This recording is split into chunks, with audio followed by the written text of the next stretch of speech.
Hello friends, कर्मयोगी में आपका स्वागत है। मेरा नाम है संदीप और इस वीडियो में हम डिस्कस करने वाले हैं ब्रह्मांड की उत्पत्ति और सौरमंडल। इन दोनों टॉपिक के साथ हम ये देखेंगे कि इसरो के कौन कौन से मिशंस हैं, ठीक है, जो कि स्पेस से रिलेटेड है। ठीक है, इस टॉपिक को मैंने भारत का भूगोल में ही रखा है। ठीक है, और इसके साथ हम देखेंगे CGPSC में जो क्वेश्चन आया था 2020 में, उसको हम डिस्कस करेंगे। ठीक है, चलिए स्टार्ट करते हैं। ये है 2020 का प्रीलिम्स का प्रश्न। ठीक है, इसमें कीवर्ड्स आप देख सकते हैं। कीवर्ड्स हैं सबसे गर्म ग्रह, ठीक है, सौरमंडल का सबसे बड़ा उपग्रह, उपशून्य तापमान, मंगल के 2 उपग्रह। तो इसमें आप देख सकते हैं कि ये सब जो है कीवर्ड्स हैं। ठीक है, और ये क्वेश्चन को आप अच्छे से पढ़ लीजिए, खुद अटेम्प्ट कर लीजिए। ठीक है, इस वीडियो के एंड होते तक आपको पूरे ऑप्शंस पता चल जाएंगे। उसके साथ एडेड नॉलेज इस टॉपिक से जो रिलेटेड है वो भी पता चल जाएगा। चलिए हम ब्रह्मांड की उत्पत्ति के साथ इस वीडियो को चालू करते हैं। तो ब्रह्मांड की उत्पत्ति के बारे में आप देखेंगे तो बिग बैंग थ्योरी आता है सबसे पहले। ठीक है, बिग बैंग थ्योरी सबसे पहले इसका प्रतिपादन किन्होंने किया था? तो जॉर्ज लेमेटियर। किसने दिया था? जॉर्ज लेमेटियर ने दिया था। और ये कब दिया था? ये दिया था 1894 और 1896। ठीक है, आपको PSC अगर देता है ये ऑप्शन, इस टॉपिक पे अगर प्रश्न बना के PSC देता है तो ईयर के साथ हो सकता है PSC छेड़छाड़ करे और आपको गलत ईयर दे। तो ईयर को आप ध्यान रखें, 1894 और 1896। ठीक है, फिर इसी को आप देखेंगे रॉबर्ट वैगनर। ठीक है, रॉबर्ट वैगनर ने इस सिद्धांत की 1967 में विशद व्याख्या प्रस्तुत की। ठीक है, रॉबर्ट वैगनर। ठीक है, अब आप इसको आपको किससे कंफ्यूज नहीं करना है? अल्फ्रेड वैगनर, ठीक है, जो कि कॉन्टिनेंटल ड्रिफ्ट थ्योरी से संबंधित थे, उनसे ये नाम को कंफ्यूज नहीं करना है। ठीक है, चलिए आगे बढ़ते हैं। और इसी प्रिंसिपल के हिसाब से ब्रह्मांड की उत्पत्ति जो है लगभग 15 बिलियन वर्ष पहले हुई।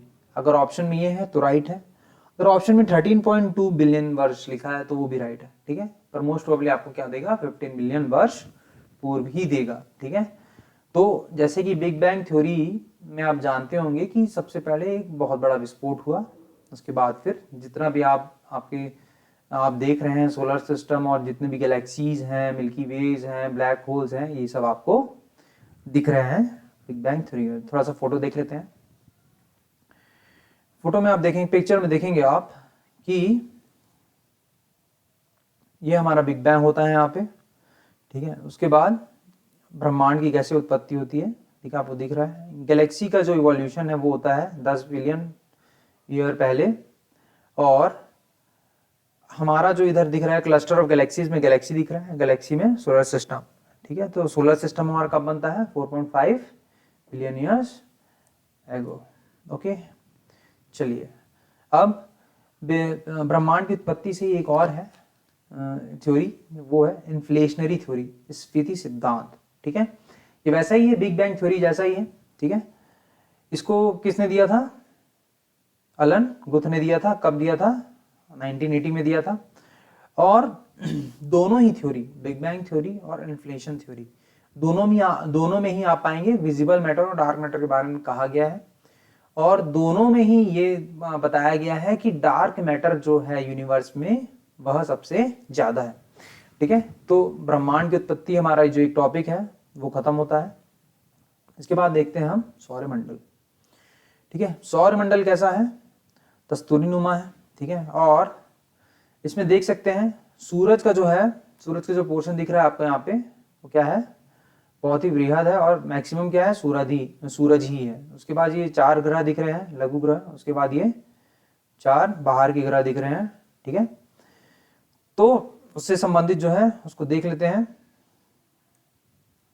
तो आप देखेंगे इसमें कि सौरमंडल का आकार कहता है कस्तूरी नुमा है। ठीक है, और 99.86% ऑफ मास जो है सूरज में है। किसमें है? सूरज में 99.86 मास सूरज में है, और 0.14 जो बचता है उसका 99% जो है वो 4 बृहदाकार ग्रहों में है।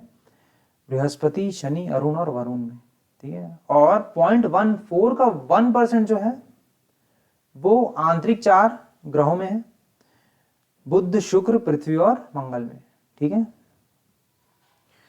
और सौरमंडल की उत्पत्ति जो है 4.5 बिलियन वर्ष। देखिए सौर मंडल की उत्पत्ति, पृथ्वी की उत्पत्ति दोनों सेम है, 4.5 बिलियन वर्ष पूर्व, ठीक है। बस ब्रह्मांड की उत्पत्ति जो है वो 15 बिलियन ईयर्स अगो है, ठीक है। आगे बढ़ते हैं। तो थोड़े बहुत फैक्ट्स हैं यहाँ पे सौरमंडल से संबंधित, तो इतनी ये डिस्कस कर लिया। एकमात्र तारा कौन है? सूर्य है।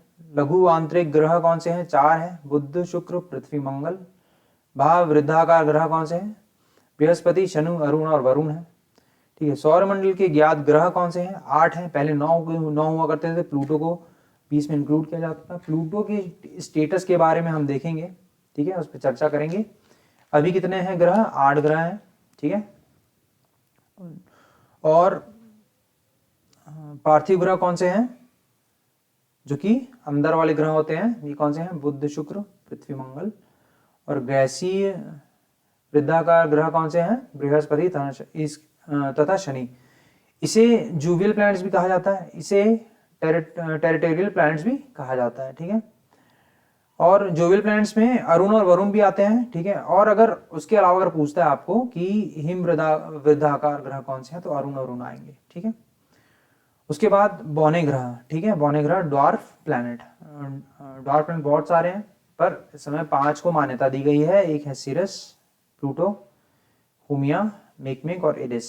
इसको हम डायग्राम के साथ, फोटो के साथ अच्छे से डिस्कस करेंगे। उसके बाद सौरमंडल का निकटतम तारा, ये क्या कौन सा है? प्रोक्सिमा सेंचुरी, ठीक है। और फोटो देख लेते हैं हम, ये है तो जो सीक्वेंस है आप यहाँ देख सकते हैं, ठीक है। उसके बाद यहाँ पे हम डिस्कस कर लेते हैं बौने ग्रह को। अगर पूछता है कि सेरस बौना ग्रह जो है वो कौन से बेल्ट में है, तो एस्ट्रॉयड बेल्ट में आएगा सेरस, ठीक है। और पूछता है कि एरिस कहाँ पे है, मेकमेक कहाँ पे है, प्लूटो कहाँ पे है, तो ये क्यूपियर बेल्ट में आएंगे, ठीक है, क्यूपियर बेल्ट में आएंगे, ठीक है। और अगर पूछता है आपको कि सबसे बड़ा बौना ग्रह कौन सा है, तो वो है एरिस। दूसरा सबसे बड़ा बौना ग्रह कौन सा है? प्लूटो, ठीक है। और 9th सबसे बड़ी सेलेस्टियल बॉडी हमारी सोलर सिस्टम की, ठीक है, सौरमंडल की सबसे 9वीं सबसे बड़ी बॉडी कौन सी है? तो एरिस है, ठीक है। और 10वीं सबसे बड़ी बॉडी कौन सी आएगी? प्लूटो, ठीक है। ये थोड़े बहुत फैक्ट्स हैं। और यहाँ पे ये थोड़े फैक्ट्स हैं कि सौरमंडल में कितने उपग्रह हैं? 472। 220 किलोमीटर प्रति घंटे की रफ्तार से सौरमंडल परिभ्रमण करता है, ठीक है। और सौरमंडल की परिभ्रमण अवधि कितनी है? 225 मिलियन वर्ष की, ठीक है। उसके बाद हम डिस्कस कर लेते हैं उपग्रह कौन कौन से हैं ग्रह के, ठीक है। तो ये मंगल ग्रह के 2 प्राकृतिक उपग्रह हैं, फोबोस और डेमोस। ये आपका 2020 का प्रीलिम्स का प्रश्न है, ठीक है। उसके बाद हम यहाँ देख लेते हैं बाकी ग्रहों के उपग्रह। सबसे पहले देख लेते हैं जुपिटर, जो कि हमारा सबसे बड़ा ग्रह है। उसका ही सबसे बड़ा उपग्रह है जो कि गैनीमेड है, ठीक है। उसके बाद इसके पास और कौन कौन से ग्रह हैं? यूरोपा है, लू है, कैलिस्टो है, ठीक है। तो जुपिटर के उपग्रह इतने हो गए। फिर उसके बाद हम देखते हैं शनि, सैटर्न। सैटर्न के उपग्रह कौन कौन से हैं? सैटर्न का सबसे बड़ा उपग्रह जो है टाइटन है। और टाइटन हमारे सौरमंडल का दूसरा सबसे बड़ा उपग्रह है, ठीक है, गैनीमेड के बाद, ठीक है। शनि का सबसे पहला हो गया टाइटन, उसके बाद देखेंगे रिया, ठीक है, और एनसेलेडस, ठीक है। एनसेलेडस इंपॉर्टेंट है, 33। तो ये जो हो गए आपके शनि के उपग्रह है। उसके बाद देखते हैं अरुण, यूरेनस। यूरेनस के कौन कौन से उपग्रह हैं? तो इसमें आप देखेंगे टाइटेनिया, ओबेरॉन, एरियल, ठीक है, मिरांडा। तो ये आपके यूरेनस के उपग्रह हैं। उसके बाद वरुण के जो है प्रोटियस और ट्राइटन, ठीक है, ट्राइटन, ठीक है। नाम अच्छे से देख के रखिएगा, हो सकता है आने वाले 2022 प्रीलिम्स में आपको ये आ जाए। आगे बढ़ते हैं सूर्य की तरफ। अभी हमने प्लैनेट्स जो थे उसको डिस्कस कर लिया। अब सूर्य से संबंधित जो फैक्ट्स हैं उसको डिस्कस कर लेते हैं। तो यहाँ पे देखेंगे सूर्य की स्थिति क्या है, कहाँ पे है सूर्य, मंदाकिनी मिल्की वेज में, ठीक है, मिल्की वे गैलेक्सी में है। केंद्र से लगभग 30,000 प्रकाश वर्ष दूर है, ठीक है। और ये परिक्रमा कितने ड्यूरेशन में करता है, कितनी स्पीड से करता है, 250 किलोमीटर प्रति सेकंड से, ठीक है। और सूर्य का परिभ्रमण रिवॉल्यूशन काल कितना है, 25 करोड़ वर्ष का है, ठीक है। इसे ब्रह्मांड वर्ष भी कहा जाता है, इसे क्या कहा जाता है, ब्रह्मांड वर्ष भी कहते हैं, ठीक है। उसके बाद सूर्य अपने कक्ष पर पूर्व से पश्चिम की दिशा में घूर्णन करता है, ठीक है। मतलब जो रोटेशन है सूर्य का वो ईस्ट से वेस्ट है, ठीक है। जैसे कि पृथ्वी हमारा रोटेट करता है पश्चिम से पूर्व की तरफ, वैसा इसका नहीं है, ठीक है। ये पूर्व से पश्चिम करता है, ठीक है। और सौरमंडल में 2 ग्रह और हैं जो पूर्व से पश्चिम दिशा में घूर्णन करते हैं, ठीक है। तो इसकी घूर्णन अवधि कितनी है, 25 से 35 दिन में ये घूर्णन करता है, ठीक है। सूर्य का व्यास कितना है, तो 110 गुना पृथ्वी के कंपैरिजन में बड़ा है, और सूर्य पृथ्वी से 13 लाख गुना बड़ा है, ठीक है। ये हो गया सूर्य संबंधित फैक्ट्स। और भी फैक्ट्स हैं, तो ये भी इंपॉर्टेंट है हमारे लिए कि सूर्य का जो आंतरिक संरचना है वो कैसा है, और सतह से जो बाहर के 3 मंडल हैं वो कैसे हैं। ये हमारे लिए इंपॉर्टेंट है क्योंकि आदित्य L1 मिशन लॉन्च होने वाला है, इसरो उसको लॉन्च करने वाला है। आइए देख लेते हैं। सतह तक 3 मेखलाएं हैं, ठीक है। कौन कौन सी है, सबसे पहला है क्रूड आता है। जैसे अर्थ की आंतरिक संरचना में आप कोर को पढ़ेंगे, ठीक है, कोर को पढ़ेंगे, वैसे यहाँ पे है कोर, ठीक है। और यहाँ पे आता है फिर रेडिएटिव जोन, ठीक है। जैसे अर्थ में आप पढ़ेंगे मेंटल, वैसे यहाँ पे क्या है, रेडिएटिव जोन, विकिरण मंडल है। उसके बाद सबसे ऊपर आ जाएगा इसमें कन्वेक्टिव जोन, संवहनी मंडल, ठीक है। जैसे कि अर्थ में क्रस्ट आता है, वैसे सूर्य में सबसे ऊपर आ जाएगा आपका संवहनी मंडल। फिर सूर्य के धरातल के ऊपर 3 मंडल है, ठीक है। पहला है प्रकाश मंडल जो कि फोटोस्फीयर कहलाएगा आपका, दूसरा आपका क्रोमोस्फीयर, और तीसरा आपका कोरोना, ठीक है। तो कोरोना वायरस का नाम यहीं से दिया गया था क्योंकि सूर्य के चारों तरफ जो है कोरोना इस तरीके से दिखता है, सूर्य के चारों तरफ जो है कोरोना इस तरीके से दिखता है, जैसे देख रहे हैं आप, है ना, इस तरीके से कोरोना दिखता है। उसी के नाम पर कोरोना वायरस का नाम रखा गया था, कोरोना, ठीक है। अब यहाँ पे आप तीनों आंतरिक संरचना देख सकते हैं, तीनों मंडल को, है ना।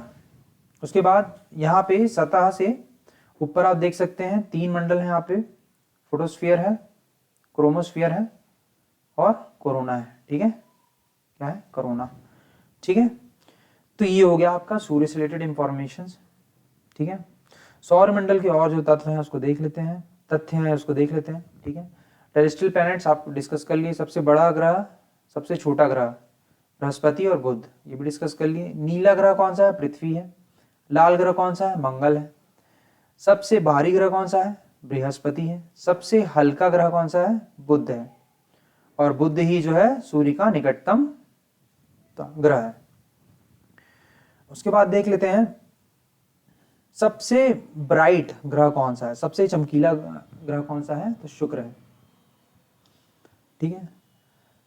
और सबसे दूर में कौन सा है, वरुण है, आपने जैसे डायग्राम में देखा। उसके बाद सांझ का तारा और भोर का तारा, ये किसे कहा जाता है, शुक्र को कहा जाता है। क्यों, क्योंकि आप जब भी सुबह और शाम को जैसे सूर्य को देखते हैं तो शुक्र आपको उसके पास में ही मिलेगा, ठीक है। जैसे कि आप स्काई सफारी करके एक एप्लीकेशन है, उसको डाउनलोड करके आप इसको देख सकते हैं, बहुत अच्छा दिखता है। प्रेशर कुकर तारा किसे कहा जाता है, शुक्र को कहा जाता है। और शुक्र ही जो है वो सबसे गर्म ग्रह है हमारे सौर मंडल का, ठीक है। यही जो प्रश्न है आपके पीएससी में आया था 2020 में, ठीक है। और इसे प्रेशर कुकर तारा क्यों कहा जाता है, क्योंकि इसके चारों तरफ मीथेन के बादल है, ठीक है। मीथेन के बादल इसके चारों तरफ घेर के रखते हैं। इससे क्या होता है, ग्रीन हाउस गैस इफेक्ट जो है वीनस में सबसे ज्यादा होता है, इसीलिए सबसे गर्म भी क्या है आपका, वीनस ही है। शुक्र ही आपका सबसे गर्म तारा है, ग्रह है। फिर पृथ्वी का बहन तारा, sister planet of earth is Venus, शुक्र है। उसके बाद मंगल ग्रह के उपग्रह ये हम लोग डिस्कस कर चुके हैं, फोबोस और डेमोस, पीएससी में यही प्रश्न आया था 2020 में। मास्टर ऑफ गॉड्स कौन है? बृहस्पति है। और थोड़े फैक्ट्स हैं, उसको देख लेते हैं। लेटा हुआ ग्रह अरुण को क्यों कहा जाता है? क्योंकि इसका जो ग्रह है वो लेटा हुआ है, ठीक है। कितना? 97 या 98 डिग्री जो है ये इससे बनाता है, ठीक है। जैसे कि आपको पता है अर्थ का जो है वो कितना बनाता है? अर्थ का कितना बनाता है? अर्थ का 23 डिग्री। वैसे यूरेनस का कितना बनाता है? 97 डिग्री के आसपास बनाता है, इसलिए ये लेटा हुआ है, ठीक है, लेटा हुआ ग्रह। उसके बाद पश्चिम दिशा में सूर्योदय होने वाले ग्रह, पश्चिम दिशा में सूर्योदय होने वाले ग्रह शुक्र और अरुण। ये दो ग्रह ही बस एक्सेप्शंस हैं। सिर्फ ये दो ग्रह जो हैं वो पूर्व से पश्चिम की दिशा में रोटेट करते हैं, ठीक है, घूर्णन करते हैं, ठीक है। जैसे कि सूरज जो है पूर्व से पश्चिम की दिशा में घूर्णन करता है, वैसे ही शुक्र और अरुण जो है जब घूर्णन करते हैं तो पूर्व से पश्चिम की दिशा में घूर्णन करते हैं। बाकी जितने भी ग्रह हैं वे पूर्व से पश्चिम की दिशा में घूर्णन, पश्चिम से पूर्व की दिशा में घूर्णन करते हैं। शुक्र और अरुण जो है वह पूर्व से पश्चिम की दिशा में घूर्णन करते हैं, ठीक है। उसके बाद यहाँ पे सबसे कम कक्षीय ऑर्बिटल पीरियड सबसे कम किसका है? बुध का है, ठीक है। और सबसे अधिक कक्षीय अवधि वाला ग्रह कौन सा है? वरुण है, ठीक है। तो अब देखेंगे यहाँ पे, देखिए वरुण सबसे ज्यादा है, सबसे ज्यादा बाहर है, इसीलिए इसको सबसे ज्यादा टाइम लगता है। और बुध सबसे पास है सूरज के लिए, इसलिए इसको सबसे कम लगता है टाइम। उसके बाद देखेंगे कि अपनी कक्ष के सहारे सबसे कम घूर्णन रोटेशन अवधि करने वाला ग्रह कौन सा है? बृहस्पति है, ठीक है। देखिए ये एक फैक्ट जो है ये थोड़ा सा आपको याद रखना पड़ेगा, क्योंकि आप सोचेंगे कि बृहस्पति जो होगा वो सबसे ज्यादा समय लेगा, पर ऐसा नहीं है। बृहस्पति जो है वो सबसे कम टाइम में अपने एक्सिस के अराउंड रोटेट कर लेता है, ठीक है। वैसे ही आप देखेंगे अपने अक्ष के सहारे सबसे अधिक घूर्णन अवधि करने वाला ये कौन सा है? शुक्र है, ठीक है। शुक्र है जो सबसे ज्यादा टाइम लेता है अपने एक्सिस के अराउंड रोटेट करने के लिए, ओके। आगे बढ़ते हैं। अब सर्वाधिक उपग्रहों वाला ग्रह, ठीक है, बृहस्पति कभी हुआ करता था, ठीक है, 79 उपग्रह के साथ, ठीक है। अब ये नहीं है, अब क्या है? शनि है। शनि के पास कितने हैं? 82 उपग्रह हैं। शनि के पास अब कितने ग्रह हैं? 82 उपग्रह हैं, ठीक है। और उसके बाद बिना उपग्रह वाले ग्रह जो है बुध और शुक्र, ये आपको पता है। फिर छल्लेदार ग्रह, रिंग्ड प्लैनेट, ठीक है, वो कौन से हैं? 4 है। जो चार बाहरी आउटर प्लैनेट्स जो है, ठीक है, वहीं पे क्या है आपको मिलेगी? और छल्ले मिलेंगे आपको, ठीक है। बृहस्पति मिलेगा, शनि, अरुण और वरुण में मिलेगा, ठीक है। उसके बाद सर्वाधिक छल्लों वाला ग्रह कौन सा है? अरुण है, ठीक है, जिसमें कि 13 छल्ले पाए जाते हैं, ठीक है। आपको छल्ला से याद आएगा कि शनि में आपने देखा होगा, तो शनि में जो छल्ले हैं वो 7 है, ठीक है, जो कि सेकंड नंबर पे है छल्ले के हिसाब से, ठीक है। और सबसे ज्यादा छल्ले किसमें मिलेंगे आपको? अरुण में मिलेंगे, यूरेनस में मिलेंगे। उसके बाद बृहस्पति में छल्ले होते हैं तो 3 है, और वरुण में छल्ले होते हैं कितने? 6, ठीक है। तो ये फैक्ट्स हैं, इसको याद रखिएगा, कोई भी एग्जाम में आपको आएगा तो इसको। अब देखिए आप प्लूटो का दर्जा, ठीक है, स्टेटस ऑफ प्लूटो क्या है, ठीक है। प्लूटो को 1930 में क्लाइड ट्रॉम्बे द्वारा खोजा गया था, ठीक है। और 2006 में इसका जो दर्जा है उसको बौना ग्रह का दर्जा इसको दे दिया गया, ठीक है। तो क्यों दिया गया, कैसे दिया गया, किसके द्वारा दिया गया? किसके द्वारा दिया गया? अंतरराष्ट्रीय खगोलीय संघ के द्वारा 2006 में ये दिया गया, ठीक है। तो किसी भी ग्रह के लिए इन्होंने 3 कंडीशंस रखी। वो 3 कंडीशन है, जो सूर्य के चक्कर लगाता हो, जो सूर्य के चक्कर लगाता हो, गोलाकार हो, किसी अन्य पिंड का चक्कर नहीं लगाता हो, और जिसने अपनी कक्षा को साफ कर दिया हो, जिसने अपनी कक्षा को साफ कर दिया हो, अर्थात वह निकाय जिसने चक्कर लगाने वाले अपने कक्ष में छोटे छोटे पिंडों को रास्ते से हटा दिया हो, ग्रह कहलाएंगे। ये 3 कंडीशंस थी, इंटरनेशनल एस्ट्रोनॉमिकल यूनियन के द्वारा दी गई। ठीक है, उसमें आप यहां देखेंगे प्लूटो जो है स्पष्टता से इस परिभाषा को पालन नहीं करता है। ठीक है, इसके तुलनात्मक द्रव्यमान के प्रतिद्वंदी भी मौजूद हैं। साथ ही इसे बड़े पैमाने पर नेपच्यून द्वारा छायांकित भी किया जा रहा है। ठीक है, नेपच्यून द्वारा मतलब वरुण द्वारा इसको छायांकित किया जा रहा है। ठीक है, तो इसलिए इसका दर्जा जो है बौने ग्रह का है। अभी उसके बाद ये वाला पॉइंट हम डिस्कस कर चुके हैं कि एरिस जो है सबसे बड़ा क्या है, बौना ग्रह है। उसके बाद दूसरा सबसे बड़ा बौना ग्रह कौन सा है हमारे सौरमंडल का, प्लूटो है। इसके आगे बढ़ते हैं।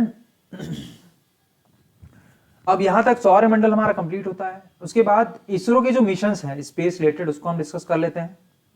तो इसमें आप देखेंगे स्पेस टेलीस्कोप। ठीक है, सबसे पहले आप देखेंगे एस्ट्रोसैट। ठीक है, एस्ट्रोसैट लॉन्च किया गया था इसरो द्वारा 2015 में, और किसके द्वारा लॉन्च किया गया था, PSLV C-30 इसका लॉन्चिंग व्हीकल था। ठीक है, कहां से लॉन्च किया गया था, सतीश धवन स्पेस सेंटर श्रीहरिकोटा।